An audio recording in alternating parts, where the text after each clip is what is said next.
Hello students, good evening. कैसे हो आप लोग? मैं इस समय पढ़ा रहा था आपका क्लास 10th का टॉपिक इलेक्ट्रोलिसिस, और अच्छी बात यह है कि इलेक्ट्रोलिसिस का मैक्सिमम पार्ट कंप्लीट हो चुका है। सो आज जो वीडियो होगा बहुत बड़ा नहीं होगा, मे बी 25 मिनट या बहुत गया तो 30 मिनट, इससे लंबा वीडियो नहीं जाएगा आज का। तो अब हम लोग इलेक्ट्रोलिसिस का जो लास्ट टॉपिक बचा है, आखिरी टॉपिक, ठीक है, तो उस पर अब जरा हम लोग डिस्कशन करने जा रहे हैं। ध्यान से देखेंगे, मैंने जब पढ़ाना शुरू किया था इस चैप्टर को तो स्टार्टिंग में एक सेल जैसी डिवाइस बनाई थी, इलेक्ट्रोलिटिक सेल बनाया था, और तभी मैंने बोल दिया था कि बेटा इसको ध्यान रखना, क्योंकि ये जो है ये सेल पीछा नहीं छोड़ेगा, सेल के लेसन के एंड तक चलेगा। और अब जो है हम लेसन के एंड पे आ गए हैं। अभी आपने पीछे इलेक्ट्रोलिसिस पढ़ी थी, इलेक्ट्रोलिसिस ऑफ आपने ब्रोमाइड पढ़ा, आपने इलेक्ट्रोलिसिस ऑफ एसिडिफाइड वाटर पढ़ा, उसी के साथ आपने कॉपर सल्फेट की पढ़ी इनर्ट इलेक्ट्रोड के साथ और एक्टिव इलेक्ट्रोड के साथ, वो भी आपने पढ़ा, सब समझ में आया। उस सेल ने पीछा नहीं छोड़ा और अब हम एकदम एंड पे आ गए हैं, एप्लीकेशंस पे आ गए, इलेक्ट्रोलिसिस का प्रयोग कैसे होता है, ठीक है। तो यहीं पे मैं हेडिंग डाल रहा हूं आपकी, applications of electrolysis, applications of electrolysis, है ना, ये हम लोगों का टॉपिक चल रहा है। तो अब जरा हम लोग इसको जरा देखते हैं कि कैसे क्या करना है हमें, ठीक है। आइए जरा टॉपिक पे बात करते हैं। तो सबसे पहला जो काम है आपके लिए, ठीक है, यहाँ पे दो मेन एप्लीकेशन है। एक है इलेक्ट्रोप्लेटिंग, क्या है,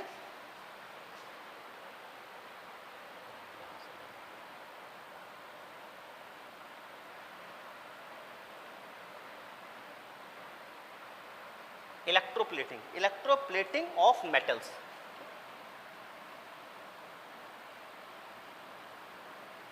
और दूसरी जो चीज है वो है इलेक्ट्रो रिफाइनिंग।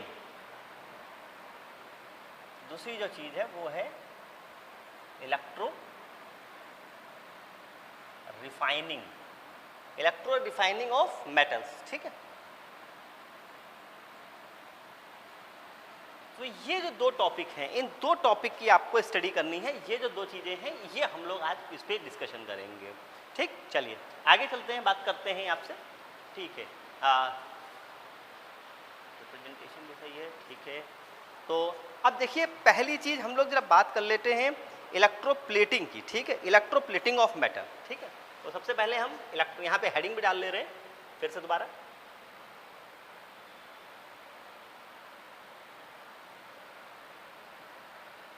इलेक्ट्रोप्लेटिंग, ठीक। तो पहली बात तो इलेक्ट्रोप्लेटिंग कहते किसे हैं, थोड़ा सा लाइफ के जो जनरल एक्सपीरियंस है उसको लेकर के चलते हैं। साइंस की भाषा में जो डेफिनेशन है वो तो थोड़ी सी टेक्निकल होती है, ठीक है। रियल लाइफ में आपने कहाँ देखा होगा, आपके घर में क्या जो दरवाजे होते हैं, दरवाजों के जो लीच जिसे कहते हैं ना, कुंडी कहते हैं, तो कुंडी वगैरह लगी होती है उसमें, तो आपने देखा होगा वो सब आयरन की, एल्युमिनियम की, ऐसी चीज़ों की बनी होती है, लेकिन वो चमकती बहुत है। होता क्या है कि उनके ऊपर निकिल की एक कोडिंग चढ़ी हुई होती है, निकिल मेटल की कोडिंग चढ़ी हुई होती है, ठीक है। अगर थोड़ा सा अगर आपने रियल लाइफ में और कहीं पर ऑब्जर्व किया होगा तो आप लोगों के घर में ज्वेलरी जरूर होगी, ठीक है। सभी जितने भी स्टूडेंट हैं लाइन में देख रहे हैं, ज्वेलरी जरूर होगी। वहाँ पे दो तरीके की ज्वेलरी, बल्कि तीन तरीके की ज्वेलरी आपको दिखेगी। भाई अगर हम डायमंड रिंग वगैरह की बात नहीं कर रहे, डायमंड प्लेटिनम को किनारे कर दो, यहाँ इलेक्ट्रोप्लेटिंग रिंग मेटल के रिस्पेक्ट में बात होगी। एक होती है ज्वेलरी हमारे पास घर में गोल्ड की, प्योर गोल्ड की बनी होती है, उसमें कॉपर वगैरह मिक्स होता है, 22 कैरेट, 24 कैरेट, 20 कैरेट, वो एक हो गया, लेकिन उसे हम प्योर गोल्ड ही मानते हैं, ठीक है, गोल्ड की प्लेटिंग। दूसरी होती है सिल्वर की ज्वेलरी, ठीक है, सिल्वर, वो सिल्वर वाली सिल्वर में काउंट होगी, गोल्ड वाली गोल्ड में काउंट होगी। बीच में एक कैटेगरी और आती है, वो कैटेगरी कौन सी होती है, थोड़ा ध्यान से देखिएगा, कभी मम्मी पापा से या बैठ करके बात कीजिएगा, पूछिएगा। तो कुछ ज्वेलरी घर में ऐसी जरूर होगी, हर घर में होगी, मैंने तो बचपन से देखी है, जिसमें वो देखने में तो गोल्ड जैसी होती है, लेकिन अगर उसे घिसा जाए, रगड़ा जाए तो अंदर उसमें कॉपर निकलता है, ब्रास निकलता है, या इन जनरल सिल्वर निकलता है। अब ये क्या चीज़ थी, तो अगर आप घर में किसी बूढ़े बुजुर्ग से बात करेंगे या पुराना कोई होगा तो वो कहते हैं, वो लोग एक सिंपल कॉमन भाषा में एक वर्ड यूज़ करते हैं, कहते हैं इसके ऊपर ये है तो सिल्वर की, बट इसके ऊपर सोने का पानी चढ़ा है, ये वर्ड वो यूज़ करते हैं। तो सोने का पानी अब क्या चीज़ है, एक्चुअली उसके ऊपर गोल्ड की एक बहुत पतली सी कोडिंग चढ़ी हुई होती है। अब वो कोडिंग चढ़ाई कैसे जाती है, वो कोई पेंट नहीं किया जाता, वो इलेक्ट्रोलिसिस का ही मेथड होता है। बहुत पुराना मेथड है, बहुत पहले से ज्वेलर्स यूज़ करते चले आ रहे हैं। ये अलग की बात है कि आपको पढ़ने को हमें आपको आज मिल रहा है, ठीक है। तो ये होता है, वो जो जो प्रोसेसेस हैं वो इलेक्ट्रोप्लेटिंग के ही द्वारा किए गए हैं। तो इलेक्ट्रोप्लेटिंग के जैसे डेफिनेशन अगर आप बात करोगे, जो बुकिश लैंग्वेज है वो तो यही है, कहते हैं electroplating is the electrolytic process of deposition of superior metal, superior metal like nickel, silver, chromium, gold on the surface of a baser metal, है ना, या इंफीरियर मेटल या बेसर मेटल आप यूज कर सकते हैं, मेटल और एसिड और articles, example iron, copper, brass, ठीक है। तो यही बात मैंने अभी आपको बोली कि ये जो एलिमेंट जो ये हैं, यहाँ पर क्या हो रहा है कि यहाँ पर जो है एक सुपीरियर क्वालिटी के मेटल की प्लेटिंग कर दी जा रही है बेसर मेटल के, सस्ते मेटल के ऊपर। इसी को हम लोग सामान्य भाषा में इन जनरल लोग बड़े यूज़ करते हैं कि इसके ऊपर सोने का पानी चढ़ा है, इसके ऊपर निकल का पानी चढ़ा है, निकल की पॉलिश चढ़ी है, तो सुनने में बड़ा ऑड सा लगता है ना, साइंस वाले बच्चों को तो खास करके ऑड लगता है। तो ये जो है, ये सब चीज़ें जो हैं वो आपकी ये इलेक्ट्रोप्लेटिंग के कैटेगरी में आती है, इलेक्ट्रोप्लेटिंग का प्रोसेस होता है, ठीक है। रीज़न क्या है, दो रीज़न है। दो रीज़न कौन से, एक तो चीज़ ये है कि किसी चीज़ के ऊपर इलेक्ट्रोप्लेटिंग कर दी जाती है तो उसकी लाइफ बढ़ जाती है, ठीक है। दरवाजे पे जो लोहे की कुंडी लगी होगी, अब ऑब्वियसली सीधी बात है, जब मौसम ख़राब होगा तो उसमें क्या हो सकता है, रस्ट लग सकता है, रस्टिंग हो सकती है, जंग लग सकता है, ख़राब हो सकती है ना। लेकिन उसके ऊपर भाई जब निकल का कोटिंग जड़ जाती है तो निकल की वजह से क्या, तो रस्टिंग नहीं होती है, लाइफ बढ़ जाती है उसी की। अब दूसरी चीज़, भाई ठीक है ये तो निकल की बात होगी, सिल्वर के ऊपर गोल्ड क्यों चढ़ा दिया, स्टैंडर्ड दिखाने के लिए। उसको क्या हो गया, हमने उसकी क्वालिटी उसको सुपीरियर कर दिया, गिवन इन एक्सपेंसिव अपीयरेंस, बहुत अच्छा वर्ड यूज़ किया गया बुक में, एक्सपेंसिव अपीयरेंस दे देते हैं हम, ठीक है। आपने एक मोटी सी चांदी की चेन खरीदी सिल्वर की, उसके ऊपर 200-400 रुपये खर्च किए, आपने इतनी मोटी सी भारी बढ़िया चेन खरीदी गोल्ड सिल्वर की और 200 रुपये 400 रुपये खर्च किए, एक ज्वेलर्स के पास लेकर के गए उसे, आपने उससे कहा कि भैया इस पर गोल्ड चढ़ा दो ना, इस पर सोने का पानी चढ़ा दो, आपने हिंदी में वर्ड यूज़ किया। तो वो क्या करे, कहेगा इसको छोड़ जाओ भाई, कड़ा करके ले जाना 24 घंटे। वो उसको एक डिवाइस होगी, उसका पूरा सारा सिस्टम होगा, वो उसमें डालेगा, उसके ऊपर इलेक्ट्रोप्लेटिंग करेगा गोल्ड की, मुश्किल से उसका 100-200 रुपये का उसका गोल्ड भी खर्च होगा, बहुत ज़्यादा गोल्ड नहीं खर्च होता है इसमें, और आपसे 300-400 रुपये वो बड़े प्यार से ले लेगा। आप उस गोल्ड की चेन को पहन करके निकलेंगे जो आपने 700-800 रुपये की खरीदी थी, अब गोल्ड का अपीयरेंस हो गया, वो देखने में लगेगी वो 7-8 हज़ार की हो गई, अरे 10,000 की हो गई, 20,000 की लग रही है देखने में चेन, है ना। तो ये एक्सपेंसिव अपीयरेंस दिखाने के लिए भी यूज़ किया जाता है, ठीक। अब बात कर लेते हैं, क्या इलेक्ट्रोप्लेटिंग इतना आसान काम है, पानी चढ़ाना के इतना आसान काम है? नहीं, इलेक्ट्रोप्लेटिंग एक अपने आप में टेक्निकल काम है, और जब तक जानकारी नहीं होगी, वैसे तो मेटलर्जी का इतिहास बड़ा पुराना है, इलेक्ट्रोलिसिस है, मेटलर्जी है, ये हमारे देश में बहुत पहले से यूज़ होते रहे हैं। इलेक्ट्रोलिसिस तो मैं नहीं कह सकता हूँ, लेकिन मेटलर्जी का तो इतिहास इतना पुराना है, ज्वेलर्स का इतिहास इतना पुराना है, जब शायद वेस्टर्न कंट्रीज़ की सभ्यताएँ हैं वो दुनिया में भी, वो कहीं एग्जिस्टेंस में भी नहीं आई थी, ठीक है। तो ये पूरा एक टेक्निकल पार्ट है। कंडीशंस फॉर इलेक्ट्रोप्लेटिंग हम हेडिंग डाल रहे हैं,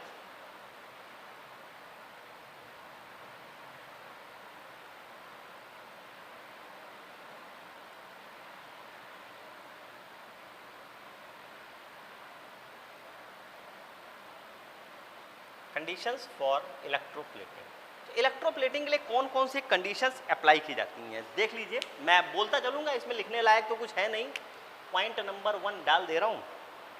पहला है the article to be electroplated is always placed at the cathode. आपने एनोड और कैथोड पढ़ा है, कैथोड उसे कहते हैं जिस पर कैटायन जाते हैं, कैटायन पॉजिटिव चार्ज होते हैं, इसका मतलब कैथोड कैसा होगा, निगेटिवली चार्ज होगा, ठीक है। मैंने कहा था सेल पीछा नहीं छोड़ेगा, मैं जो कहता हूँ वो हो जाता है। ये देखिए, ये है एनोड और ये है आपका कैथोड। कैसे पता चला सर जी आपको, क्योंकि सर जी इसको बनाने वाले हैं। ये देखिए, ये निगेटिव प्लेट, ये बैटरी लगती है, इसका निगेटिव एंड से ये निगेटिव प्लेट जुड़ जाती है, और ये वाली जो पॉजिटिव एंड है, पॉजिटिव एंड से ये पॉजिटिव पार्ट इधर जुड़ गया तो ये पॉजिटिव प्लेट बन गई। कैटायन जाते हैं कैथोड पर, तो ये कैथोड है तुम्हारा और ये तुम्हारा एनोड है। तो कॉन्सेप्ट ये है कि जिस चीज़ की इलेक्ट्रोप्लेटिंग होनी है, ठीक है, जिस चीज़ के ऊपर होनी है, लोहे की चिमटी है, कील है, गले की का कोई लॉकेट है, ठीक है, उसका आप कैथोड बना देंगे। यहाँ पे मान लीजिए आप एक चम्मच ले लीजिए, ठीक है, आपकी बुक में लिया गया होगा, फॉर्क ली गई है शायद कहीं पर, है ना, सीजर ली गया है, एक आपको कुछ है चम्मच जैसा, ठीक है, आपने यहाँ पे कुछ ऐसा लटका दिया, the article which is to be electroplated, ठीक है, जिसकी इलेक्ट्रोप्लेटिंग होनी है, article any baser, BASSER, baser article, इसका बन जाता है कैथोड, ठीक है। अब क्यों बनाते हैं, कहते देख लीजिए, कहते हैं during electrolysis reaction the metal is always deposited at the cathode by gain of electron, क्योंकि जो बेसर में जो ये मेटल है आपका वो कैथोड के पास ही जाना है, पर कैटायन होंगे ना मेटल के यहाँ पे, भाई इसके ऊपर आपको गोल्ड की पॉलिश चढ़ानी, तो गोल्ड के आयन होंगे सॉल्यूशन में तब तो चढ़ाएंगे, तो गोल्ड के आयन मतलब कैटायन होंगे, तो कैटायन होंगे तो कैटायन जाएंगे, एनायन होंगे तो थोड़ा चले जाएंगे, तो ये कैटायन जाएंगे कहाँ पर, इधर चले जाएंगे, तो इसलिए मेटल के ही तो कैटायन होते हैं, तो मेटल तो इसलिए ये है, ये आपको यहाँ पे ऐसा मिलेगा, ठीक है। दूसरी चीज है the metal to be plated, ठीक है, the metal to be plated on the article is always placed as anode, जिस मटेरियल की कोडिंग होनी है, जिस मेटल की पॉलिश चढ़ानी है ना, वो जिसकी प्लेटिंग करनी है, उस मेटल का एनोड होगा, ये मान लीजिए ये सुपीरियर मेटल ना, सुपीरियर मेटल,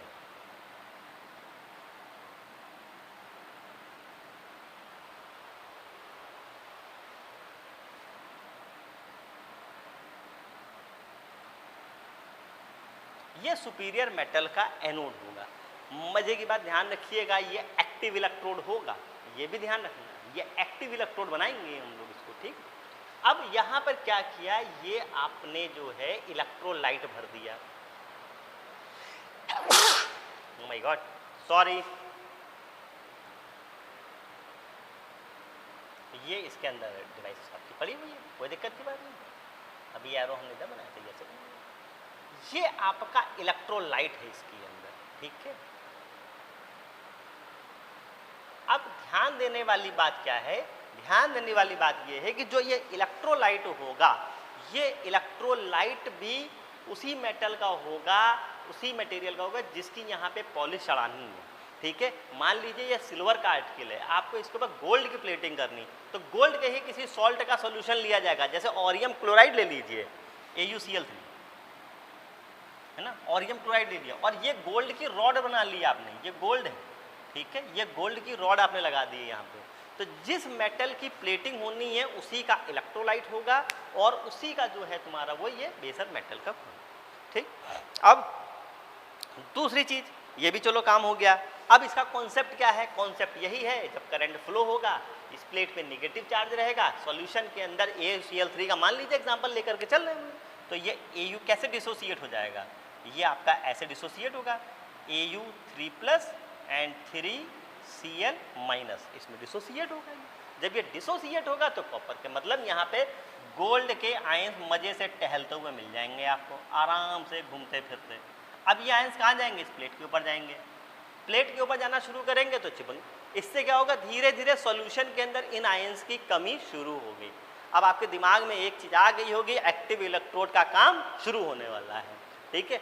अब ये इलेक्ट्रोड मैदान में कूद पड़ेगा, मैदान में कैसे कूद पड़ेगा, इस इलेक्ट्रोड के आयंस जो हैं वो सॉल्यूशन में आना शुरू हो जाएंगे, इसके आयन सॉल्यूशन में आना शुरू हो जाएंगे, तो इससे धीरे धीरे क्या होगा, इसकी ये लेयर थोड़ी सी पतली होने लगेगी, इतनी जल्दी नहीं गलेगी, चिंता मत करो, धीरे धीरे थोड़ी सी पतली होने लगेगी और इसके ऊपर एक कोडिंग चढ़ने लगेगी। तीसरी कंडीशन क्या है, जो सबसे ज़्यादा इम्पॉर्टेंट है वो है low voltage current. Low voltage current होना चाहिए, लो करंट लिखा है, लो वोल्टेज कर लीजिए,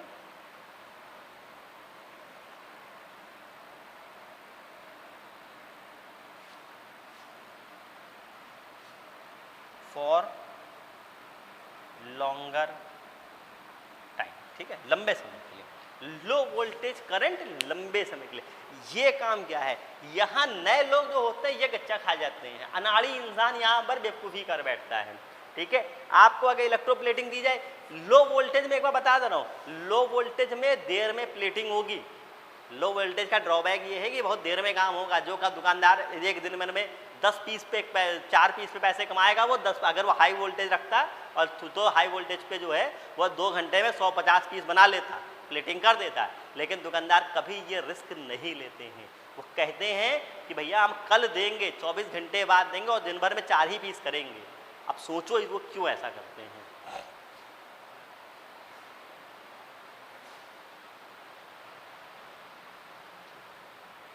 हाँ भाई, सोचा नहीं।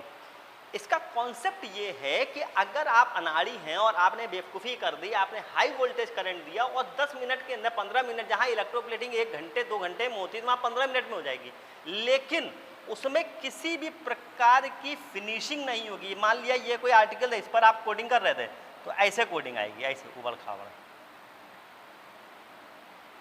अब इसको दुनिया के किसी डिवाइस से रगड़ते रहिए, घिसते रहिए, ये कभी फिनिश होकर के कभी ये स्मूथनेस नहीं लेकर के आएगा।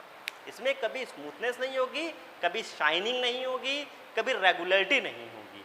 किसी जगह पे ज़्यादा डिपॉजिट हो जाएगा, कहीं पे कम डिपॉजिट होगा, गोल्ड भी ज़्यादा खर्च होगा जो आपका सुपीरियर मेटल है, और कोडिंग भी सही नहीं होगी, कस्टमर को भी मज़ा नहीं आएगा, पॉलिशिंग भी बढ़िया नहीं होगी।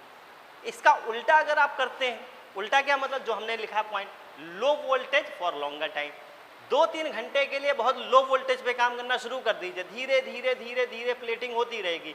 जब धीरे धीरे प्लेटिंग होगी तो उस आर्टिकल के चारों तरफ एकदम इक्वल क्वांटिटी में बराबर धीरे धीरे एटम एक एक आयन जाएगा और जा करके सरफेस पे अटैच होगा, और फिर वो उस आर्टिकल को बड़ी खूबसूरती के साथ में एक यूनिफॉर्म वे में, यूनिफॉर्म, ठीक है, यूनिफॉर्म उसके ऊपर एक कोडिंग चढ़ जाएगी। ठीक है। दूसरा एक बहुत बढ़िया पॉइंट है, ये फिजिक्स से जुड़ी हुई चीज़ें हैं, इसमें कई सारी आप फिजिक्स के टीचर से भी डिस्कशन कर सकते हैं कि direct current and not AC current should be used. ठीक है, ये भी साइंस का देखिए बड़ा अच्छा पार्ट है।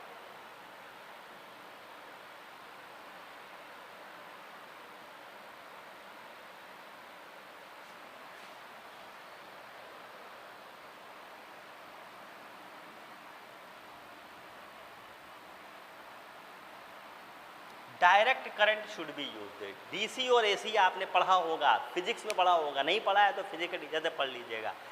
डीसी करंट की यहाँ डिमांड होती है। डीसी करंट के बारे में जानते हैं, बड़ा खतरनाक माना जाता है जनरल लाइफ के लिए। डीसी का कॉन्सेप्ट जो है वो रेगुलर करंट देने वाला होता है। उसका रियल लाइफ में क्या होता है, अगर डीसी वाला कोई फैन है और डीसी चला रहे हैं या डीसी करंट आ रहा है तो उसको किसी ने छू दिया तो चपका लेता है, आदमी उसी में जाकर फिक्स हो जाता है। ठीक है, फिर वो जान लेके ही छोड़ता है। ठीक है, तो एसी करंट क्या होता है, अल्टरनेटिंग करंट जो हम लोग पढ़ाते हैं। अल्टरनेटिंग करंट में देखा होगा लोगों को झटका लगता है, लोग उछल के दूर जाकर के गिरते हैं, बट बच जाते हैं ना। तो लेकिन यहाँ क्या है, यहाँ अल्टरनेटिंग करंट पे काम नहीं करना है, यहाँ डीसी करंट पे ही काम करना है। अब कॉन्सेप्ट क्या है, अल्टरनेटिंग करंट अगर आपने फिजिक्स में पढ़ा होगा तो alternating current like a wave चलता है ऐसे, ये पॉजिटिव ये निगेटिव, ये पॉजिटिव ये निगेटिव, ये कट आ जाते हैं बीच में। अल्टरनेटिंग करंट जो थोड़ी देर के लिए चलता है फिर रुकता है, फिर थोड़ी देर चलता है फिर रुकता है।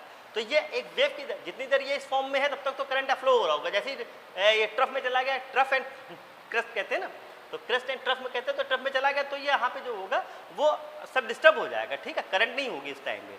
तो जनरल जो चीज़ें चल रही हैं यहाँ तो इतनी तेजी से चलती है हमको मालूम नहीं पड़ता है, लेकिन जब इलेक्ट्रोप्लेटिंग होगी करंट रुक रुक के सप्लाई होगा तो प्लेटिंग सही नहीं होगी। आप बुक खोल लीजिए, बुक में भी देख लीजिए, दिया हुआ होगा वहाँ पर, AC current causes discharge and ionization of to alternate at the cathode thus giving no effective coating. तो करंट चलेगा, करंट रुकेगा, करंट चलेगा, करंट रुकेगा। तो इसलिए जो है यहाँ पर यूनिफॉर्म कोडिंग आपको नहीं मिलेगी, डिस्टर्ब हो जाएंगी और इस तरीके से आपको प्लेटिंग अच्छी क्वालिटी की नहीं मिलेगी। अब ये मैंने आपको इलेक्ट्रोप्लेटिंग पढ़ा दिया, पूरा इलेक्ट्रोप्लेटिंग। 2 एग्जाम्पल बुक में दिए, एक निकल की इलेक्ट्रोप्लेटिंग की गई है और एक में सिल्वर की इलेक्ट्रोप्लेटिंग। तो ये एग्जाम्पल आप अपने आप पढ़ेंगे और पढ़ करके इससे रिलेटेड जो प्रॉब्लम होगी आप मुझसे पूछेंगे। ये हमारी बात हुई आपकी इलेक्ट्रोप्लेटिंग की। आइए अब जरा छोटी सी एक और बात कर लें, इलेक्ट्रो रिफाइनिंग की भी बात कर लें, मुद्दा खत्म करते हैं आज। ठीक, आइए इसको रब कर रहे हैं।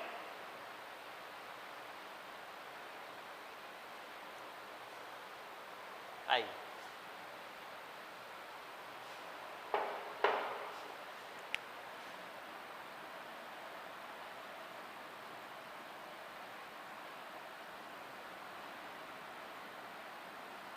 इलेक्ट्रो रिफाइनिंग, ठीक है, इलेक्ट्रो रिफाइनिंग ऑफ मेटल।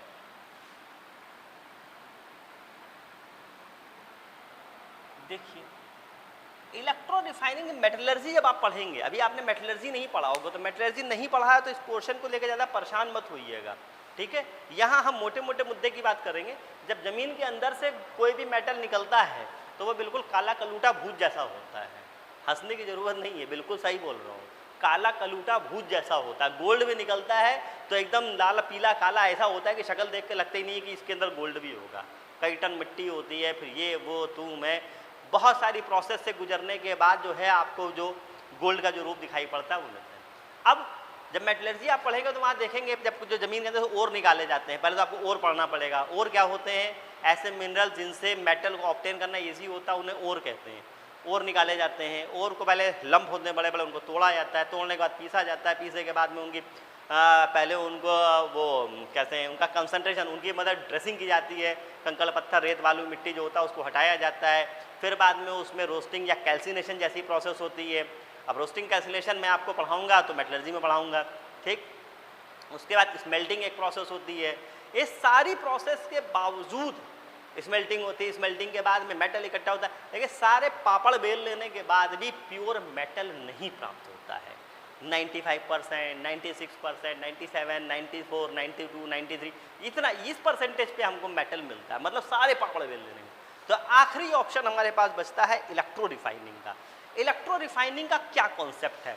जो आपने पूरी प्रोसेस करी, सारे पापड़ बेले, ठीक है, उसके बाद में जो आपको मिला, कॉन्सेप्ट मैं बता रहा हूँ, मैं पढ़ा दूंगा, मैं आगे का एग्जाम्पल आपको अपने आप ही पढ़ना पड़ेगा, वो आप पढ़ोगे, ठीक है।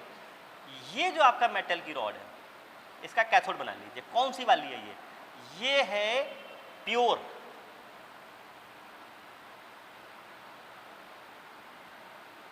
शुद्ध धातु, हाँ ठीक। और यहां पर जो आपने जो मेटलर्जी के प्रोसेस से ऑब्टेन किया है, इसको टेढ़ा मेढ़ा इसे बना रहा हूं, ये देखो इम्प्योर, ठीक है, मेटल। यह इम्प्योर किस मामले में? जमीन के अंदर से निकलने के मामले में इम्प्योर नहीं है। ये जमीन के अंदर से निकल चुका है खुदाई के बाद में, ठीक है। उसके बाद इसकी रिफाइनिंग हो चुकी है, फिल्टर हो चुका है, गर्म किया जा चुका है, हीटअप किया जा चुका है, गैसें निकाली जा चुकी हैं, स्मेल्टिंग की जा चुकी है, सारे पापड़ बेले जा चुके हैं, लेकिन अभी भी उसकी गिनती बेचारे की प्योर में नहीं है, इम्प्योर में है, ठीक है। इसको ले लीजिए, ठीक, और इसको सेल जैसी स्थिति में ले आइए, निगेटिव, और ऐसे करके ये डिवाइस बना लीजिए, ठीक है। अब ये आपका कैथोड छोटा वाला और ये बड़ा वाला, ये आपका एनोड, ठीक है। इस पे पॉजिटिव चार्ज होगा, इस पे नेगेटिव होगा, इधर वाली प्लेट के ऊपर पॉजिटिव चार्ज होगा।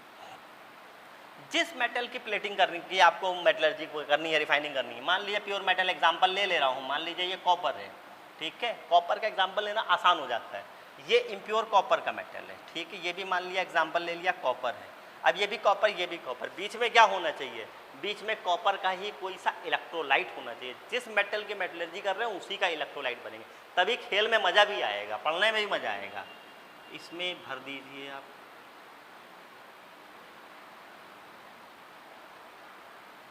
चलिए ये आपने इसके अंदर भर दिया एक्वस, है ना, एक्वस लिखते हैं ना, एक्वस कॉपर सल्फेट, ये भर दीजिए, करंट फ्लो करा दीजिए और छोड़ दीजिए, आप भाग जाइए कहीं, बैठ जाइए जाके आराम से, ठीक है।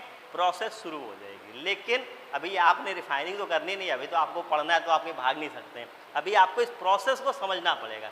आपने ये सब कुछ किया, करंट फ्लो कराया और आपने इसको छोड़ दिया। अब यहाँ पर होगा क्या? यहाँ पर पहला काम तो जो ये कॉपर सल्फेट है, पहले इसकी शक्ल देख लीजिए, एक्वस है, पानी में डिजोल्व हुआ है तो Cu+ और SO4 2- में डिसोसिएट हो जाएगा। ये पहली चीज़ है इसकी, ये इसकी पहली चीज़, ठीक। डिफाइन कर लिया आपने इसको, ये पा लिया। अब आप क्या करेंगे? अब आपने करंट फ्लो कराया, अब आपने इसके ऊपर जैसे सेल बैटरी वैटरी लगा के इन्होंने बनाया बढ़िया करके, इधर स्विच विच लगाया है। हम इतना अच्छा बनाते नहीं है कभी, ठीक है। ये स्विच आपने कनेक्ट कर दिया, ये जलने लगेगा, ठीक है। की है, इसको की कहते हैं, ठीक। की आपने ऑन कर दी। अब जैसे ही आपने की ऑन करी, इस प्लेट पे नेगेटिव चार्ज डेवलप हुआ कैथोड पे, ठीक है, इधर एनोड है। इसके अंदर जितने ये पॉजिटिव आयन टहल रहे थे, ये देखिए Cu है ना, ये सारे के सारे क्या करेंगे? इस प्लेट पे जाके अटैच होना शुरू हो जाएंगे, चिपकना शुरू हो जाएंगे, ठीक। अब जब ये जुड़ जाएंगे इस पे जा करके, तो ये क्या होगा, जिसके ऊपर तो प्योर कॉपर पहुंच रहा है। अब धीरे धीरे क्या होगा, यहाँ सॉल्यूशन में कॉपर की कमी होने लगेगी, डिफिशियंसी होगी। जैसे ही डिफिशियंसी होना शुरू होगी, ये भाई साहब अपना काम करना शुरू कर देंगे। ये देखिए, ये मतलब ये सॉल्यूशन के अंदर Cu+ आयन देना शुरू कर देंगे। अब तक तो बात समझ में आ गई होगी कि आगे क्या होने वाला है। ये एक एक Cu का आयन, मान लीजिए ये रॉड है, इसके अंदर कॉपर भी है, सिल्वर भी है, गोल्ड भी है, आयरन भी है, सब मिला हुआ, लेकिन किसी से कोई लेना देना नहीं है। जिसकी मेटलर्जी हो रही है वही आयन वहाँ पहुँचेंगे। ये सारे आयन सॉल्यूशन में आएंगे, सॉल्यूशन से होकर यहाँ पहुँचेंगे, फिर यहाँ से निकलेंगे सॉल्यूशन में आएंगे, फिर यहाँ पहुँचेंगे, फिर सॉल्यूशन से निकलेंगे, फिर यहाँ पे आएंगे, रॉड से निकल के सॉल्यूशन में आएंगे, यहाँ पहुँच। आखिर में क्या होगा, आखिर में ये एनोड पूरा खत्म हो जाएगा, ये ऐसे गायब हो जाएगा, पूरा का पूरा आलम ये होगा। या कहिए तो बहुत छोटा सा बचेगा ऐसे करके टुन्ना, ठीक। और यहाँ पर जो है ये नीचे बहुत सारा कुछ मटेरियल पाया जाएगा, इसे हम लोग कहते हैं एनोड मड। एनोड मड है ना। एनोड मड में मजे की बात है, इस मड में सिल्वर भी हो सकता है, गोल्ड भी हो सकता है, मगर किसी को लालच नहीं है, इसको कोई लालच नहीं था। यहाँ से एक एक एटम यहाँ आया सॉल्यूशन में, और यहाँ से निकल के इसके ऊपर पहुँच गया, एनोड खत्म हो गया। अब आपको टेंशन हो रही है कि सर एनोड खत्म हो गया तो आगे कैसे प्रोसेस होगी, है ना। हो रही टेंशन किसी को, टेंशन मत लो, एनोड खत्म हो गया तो इलेक्ट्रोलिसिस भी तो खत्म हो गई तुम्हारी। अरे मेटल भी तो मिल गया, प्योर मेटल यहाँ इकट्ठा हो गया बेटा, आया समझ में। प्योर मेटल यहाँ पे डिपॉजिट हो गया, एक एक एटम पहुँचा है, एक एक एटम सिंगल सिंगल, है ना। तो इससे अच्छी रिफाइनिंग हो ही नहीं सकती है। ये लास्ट में है, इसके बाद जोन रिफाइनिंग वगैरह वो 12th क्लास में पढ़ाया जाता है, उसका भी तो अलग रोल है। तो इस तरीके से ये जो है आपका इलेक्ट्रो रिफाइनिंग वाला पार्ट हो गया। अब बात है आपके मेटलर्जी वगैरह की, तो मेटलर्जी पे हम कोई डिस्कशन नहीं करेंगे, लेसन आपका आज खत्म हो रहा है। मेटलर्जी के पे जो भी हम बात करेंगे वो हम मेटलर्जी लेसन में करेंगे। आज के लिए इतना ही है। थैंक यू बच्चों, गुड नाइट।